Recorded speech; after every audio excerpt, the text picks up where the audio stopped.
Hi friends, welcome to Deivas Nalabhagam. இன்னைக்கு Deivas Nalabhagathila நல்ல குட்டி குட்டியா சூப்பரான மினி பாதுர்ஷா ரொம்ப ஈஸியா வீட்லயே எப்படி செய்யறதுன்னு பார்க்க போறோம். வாங்க வீடியோக்குள்ள போலாம்.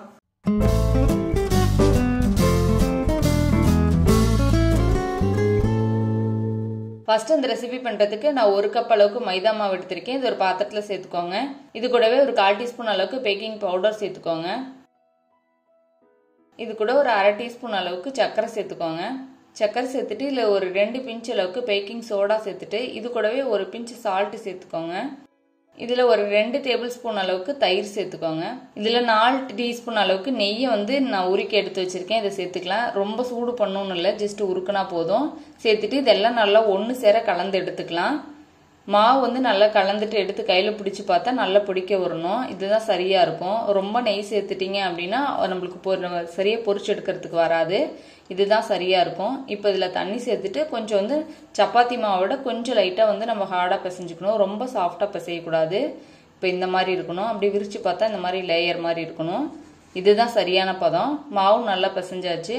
இப்போ ஒரு மூடி போட்டுட்டு இதை ஊற வச்சிடலாம்.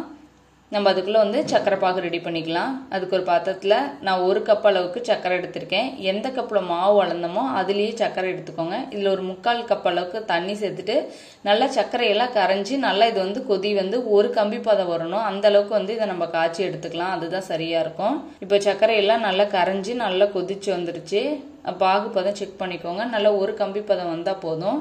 இப்போ சக்கரை பாகு நல்லா ரெடி ஆயிருச்சு. இந்த மாதிரி ரெடி ஆனதுக்கு அப்புறம் இதுல ஒரு 2 ஏலக்காய் தட்டி வச்சிருக்கேன். இது நீங்க பவுடரா கூட சேர்த்துக்கலாம். இப்போ இதுல ஒரு 1/4 டீஸ்பூன் அளவுக்கு லெமன் ஜூஸ் சேர்த்துட்டோம்னா இந்த சக்கரை எல்லாம் நல்லா கிறிஸ்டல் ஆகாத இருக்கும். அந்த பாதுஷா மேல கோட் ஆகாத நல்லா சாஃப்டாவே இருக்கும். இப்போ நல்லா ஒரு வாட்டி கலந்து விட்டுட்டு ஒரு மூடி போட்டு வச்சிடலாம்.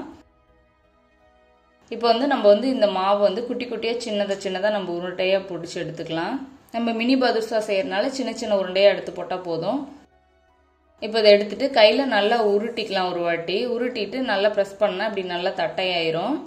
இப்போ இதுக்கப்புறம் நம்ம கட்டை விரலை வச்சு இது மாதிரி லேசா பிரஸ் பண்ணுங்க.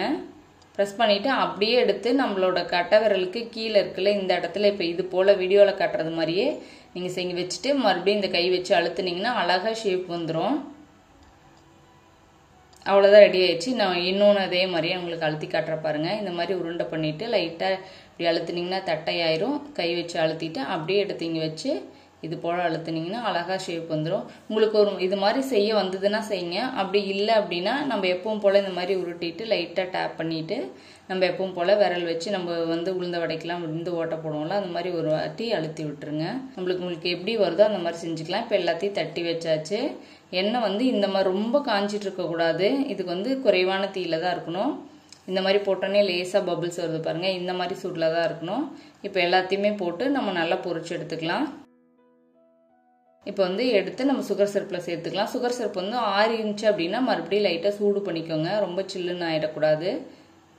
இப்போ இது எல்லாத்தையும் சேர்த்துட்டு ஒரு நல்ல 10 நிமிஷத்துக்கு இதுல நல்லா ஊற வச்சுக்கலாம். நல்லா பரட்டி விட்டுட்டு எல்லாத்துலயும் நல்லா கோட்டாகிற மாதிரி நல்லா கலந்து வச்சுக்கலாம். அவ்வளவுதாங்க, நம்ம சூப்பரான மினி பாதுஷா ரெடி ஆயிருச்சு. பாருங்க நல்ல ஜூஸியா ரொம்ப சாஃப்டா சூப்பரா டேஸ்டா இருந்துச்சு.